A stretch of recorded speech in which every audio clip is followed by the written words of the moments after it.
This is High School Not So Much a Musical, a podcast that takes you on a ride through the peaks and valleys of a high school journey. Here are your presenters, Nitin Jaladanki and Ayush Agarwal.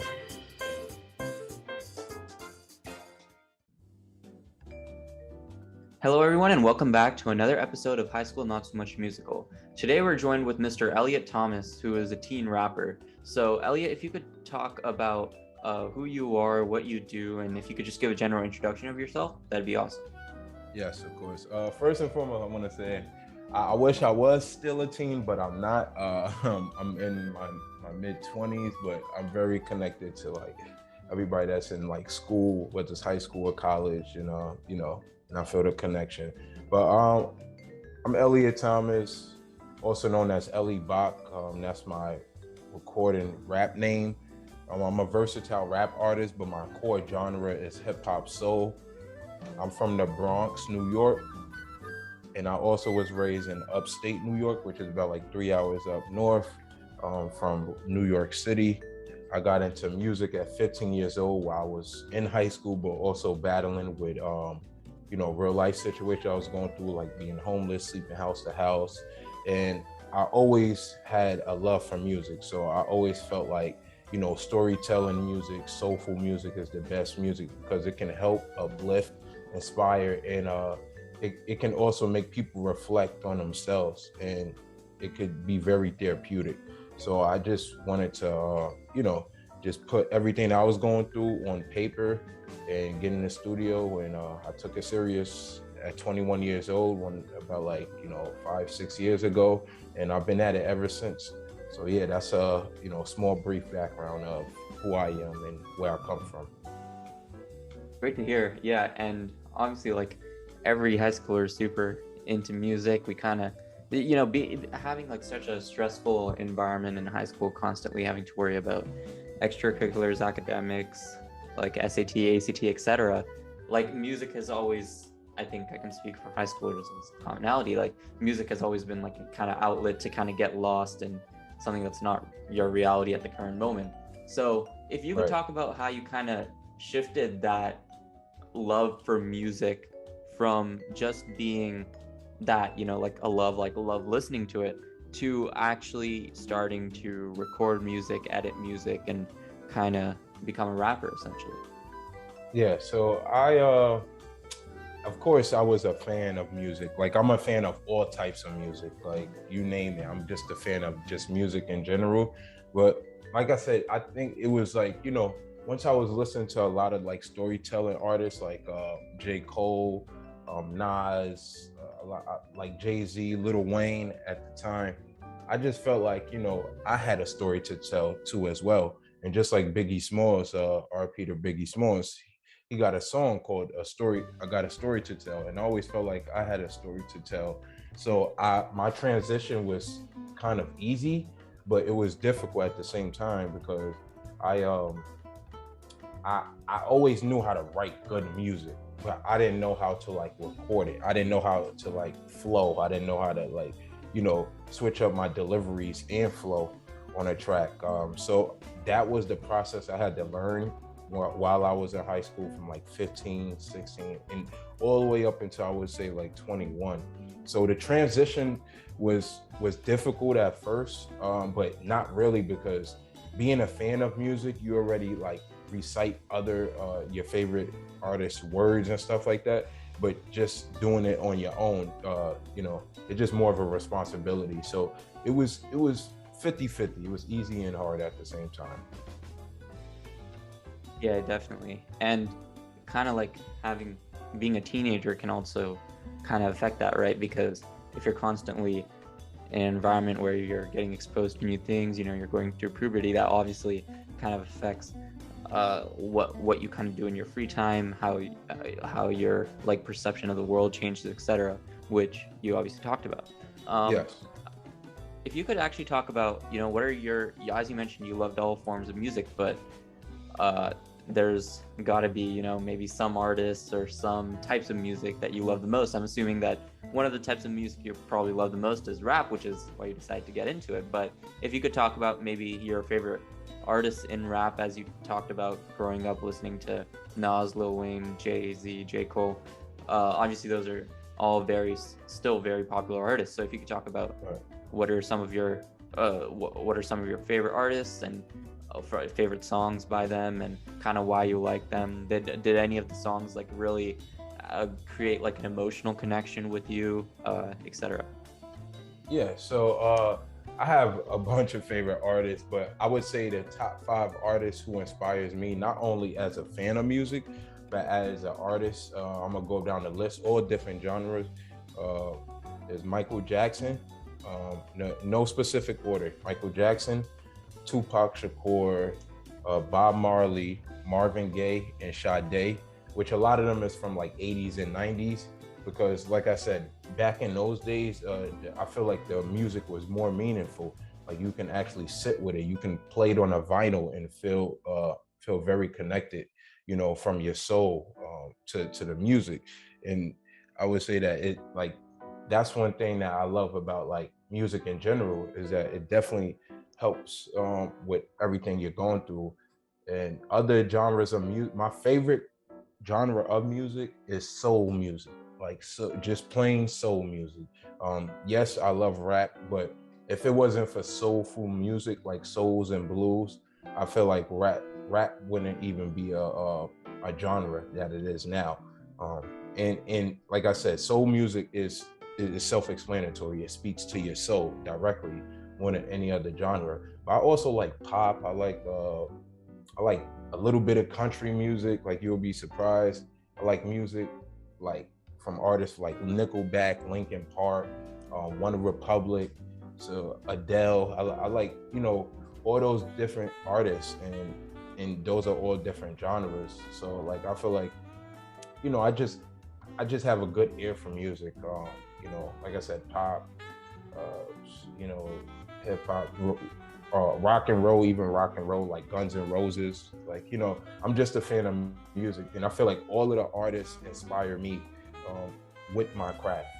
Every person I've listened to.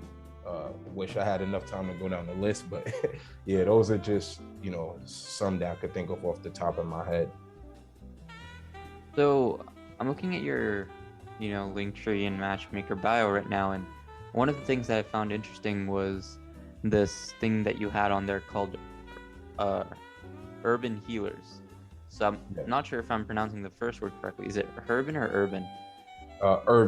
Urban, but yeah. it's tied in with herb. I spelt it like that for a reason, because I come from the urban community, and I'm into health and wellness. Yes. Awesome. So if you could actually talk about what that brand is, Urban Healers, how you kind of related to health and wellness. What are your experiences with like health and wellness? How you try to live, obviously a healthy life? Because like a lot of teenagers, obviously, since we're in high school, we kind of neglect getting enough sleep, or trying to exercise or eat right, etc. Yeah. See, when I would say when you're that young, that doesn't cross your mind. You're just living in the moment, right? Where like, let me eat Doritos, let me eat this. Like you feel like in the back of your mind, you're gonna be young forever. It just feels like that because of the moment.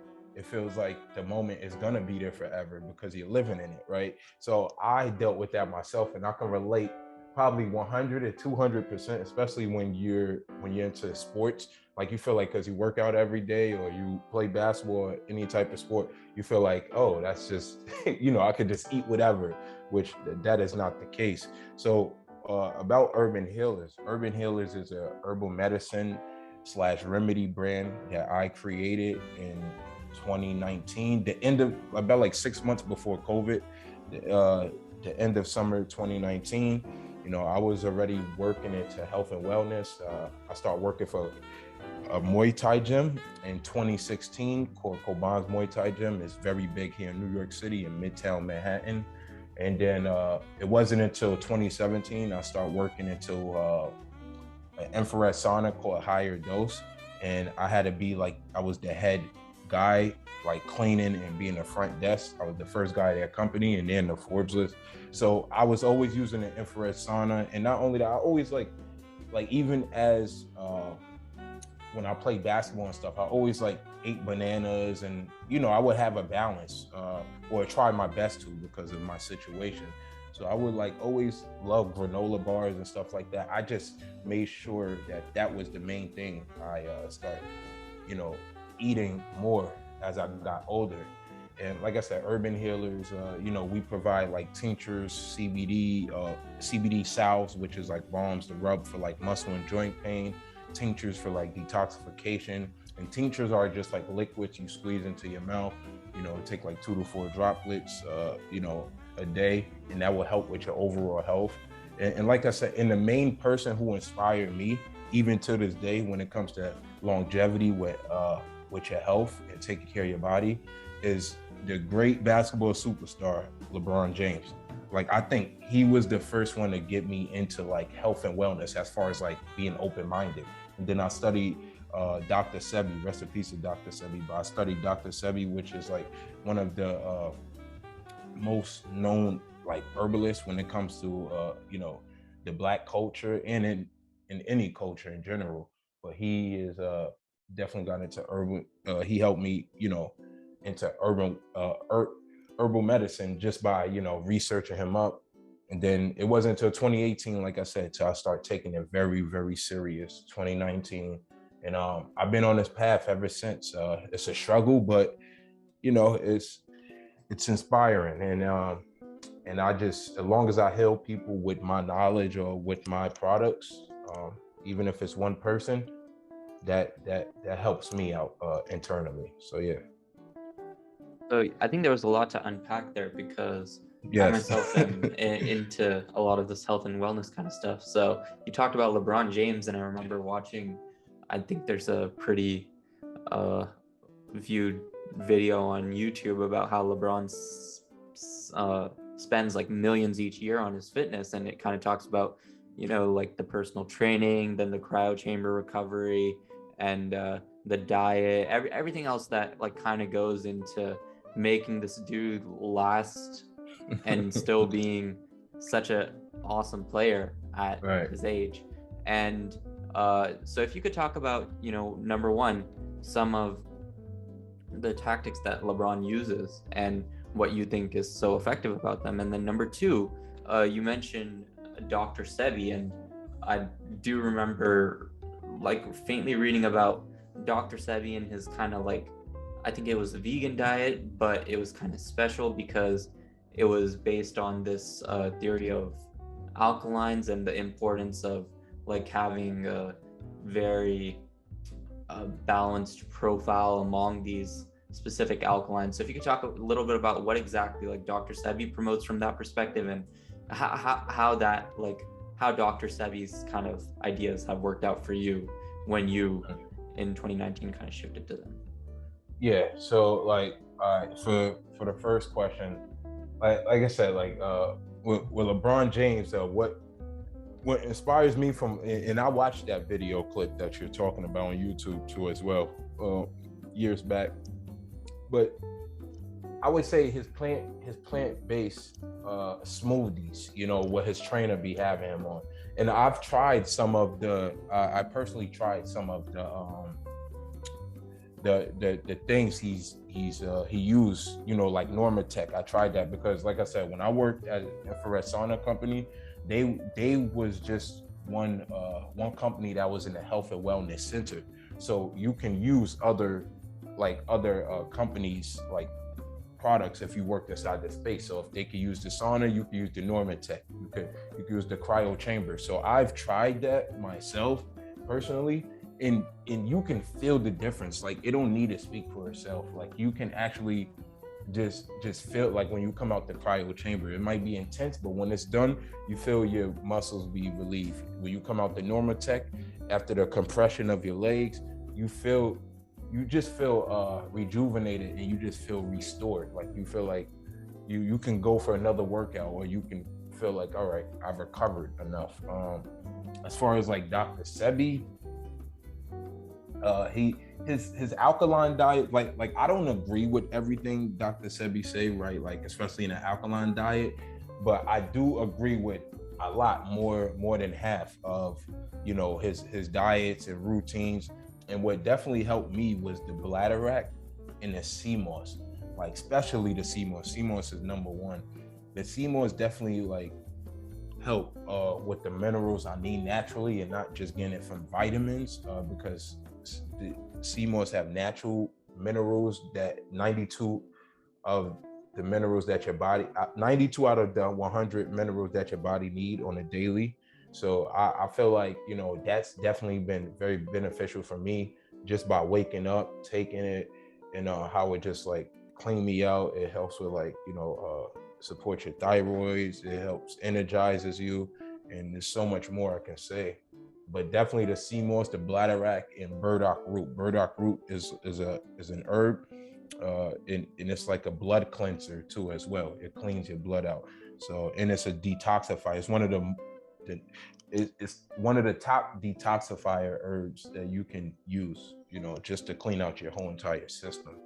So, like I said, I don't agree with everything that Dr. Sebby say. Like he tried to say don't use garlic or almonds. I beg to differ, because I've seen that work magic naturally. But I do follow some of his routines, just not all of it, because I don't agree. But and that's fair, So, but he's definitely a big staple into this health and wellness. He's been fighting for it since the 90s. He even got blackballed. They try to cancel him, everything, especially here in New York City, where I'm located, in 1995, where I was born. They had a case against him because they said he's not certified. That's another thing with this industry. They feel like if you're not certified, you don't know herbs, but he done years of studying and traveled. So I feel like, he knew what he was talking about, but I don't agree with everything. Yeah, and I think actually kind of not agreeing with everything and picking the best components out of all of these like fad diets or lifestyles is actually the right way to go, because a lot of people will feel like, oh wow, my friend says keto works, I'm going to adopt every single aspect of keto and do it to the extreme. And then after, a week or two, they just fizzle off because they can't handle that. But if they ease into it, maybe just do one or two small changes a week, then in a few months they'll look back and say, wow, like I was able to transform pretty much my entire diet in such a short period of time. And I was able to stick to it. It wasn't like I completely fizzled off because it was way too much for me to handle at the start. I was able to kind of ease into it, and from there actually stick to it for the rest of my life. Or it's like, okay, for keto, I know, there's specific aspects of like a specific carb maybe that I really, really, really want to eat. So maybe just do keto for everything except that one carb. You don't need to necessarily eliminate that, and you're still going to be a significant. I agree. I would say this: you have to listen to your body. Whatever you do, but specifically when it comes to your health, because what might work for someone else might not work for you, or it might take a longer time to immune to it. Like I said, like every human body is different. That's why it's only one life, right? You can be as close with people as you want, but it's about you taking care of your body. It's about you, or doing the best to your ability. So like I said, what works for someone else might not work for you, or it might not work at that time, or within their time frame that it worked for them. You just have to try things out, research, and also just keep educating yourself. Just like LeBron says, and it's 100% true. The best teacher in life is experience. No matter how many certificates, no matter how many degrees you got, the best teacher in life is experience, and through self-knowledge. So you just have to do that in order to like fully get full answers and and feel comfortable with it. Exactly. Yeah. But I think we've talked a lot about health and fitness, so I kind of want to talk a little bit more about your personal background. You mentioned how you've lived in impoverished areas in your childhood, and for a while you were also homeless, which is really, really disheartening to hear. So if you could talk a little bit, about your life growing up from that type of perspective, and how difficult it was for you to get to where you are now, but how you were still able to and kind of overcome those obstacles very, very well. Yeah, I would say that it was a lot that was going on, right, in my life. Like, I feel like, for me, I didn't really get like the equal opportunity of like foundation like a lot of people have, especially like in my teens, because I was kicked out at like 15. Like, my father chose a woman over me. So for me, not to get too deep in detail, but it was one of those things that was bothering me, and how I stuck through it is by resources. I would use what I can to the best of my ability. I would hustle. I was a hustler. Like, and what I mean by that, like, if I could sell TVs or if I can work little gigs at an antique store by just doing loading items and unloading and make little small change under the table, I would do that, at the same time. So, but it was definitely difficult because different houses you stay at, different places, staying up to 3 a.m., sleeping in different halls and in hallways, and then you wake up and then you're still trying to go to school for 3 hours of sleep and not sleeping comfortably at that. So, I felt like for me, music, like I said, I wasn't always in the studio. Like, studios wasn't, like, the access wasn't as easy as it is now. Even just to book a studio or to find studios, like 2010, like you could not, it was difficult. Not 2010, sorry, like 2013, 2012. Like, it was difficult to like find studios at that time because like technology is not what it's at now, where like everybody have a studio. Like, the saturation level wasn't high like it is now. And I always kept writing. And at that time I was writing in my folders. I just always felt like, either writing music or writing poetry was an outlet, even though I wasn't in a studio. So it wasn't, like I said, it wasn't until like I was 21, once I got out of the streets and moved back home with my great grandmother to take care of her, and wanted to, just switch my life around. And I think the universe aligned me with health and wellness, and just not only with health and wellness, but it aligned me to focus on music to a different level. And then I started recording, going to different open mics. 2018, I came out to LA, performed in North Hollywood. Then I performed in Studio City 2019. So I just felt like everything I've been through, it's still a journey. Like, I feel like I'm far from where I want to and need to be, but like, to make it this far, when I reflect on that, I would say it's a ugly, beautiful story. So yeah. Thank you so much to Mr. Thomas for not only your insightful thoughts on rap and music in general, but also on health and fitness and well-being. Thank you to our listeners, and see you next time. High School Not So Much a Musical is hosted by Ayush Agarwal and Nitin Jaladanki. Narration by Samhit Padala. Music from Louis Luang Relaxation Cafe, Tune Pocket, and Infraction. If you like the show, please recommend it to your friends and family. Thank you for listening, and see you next time.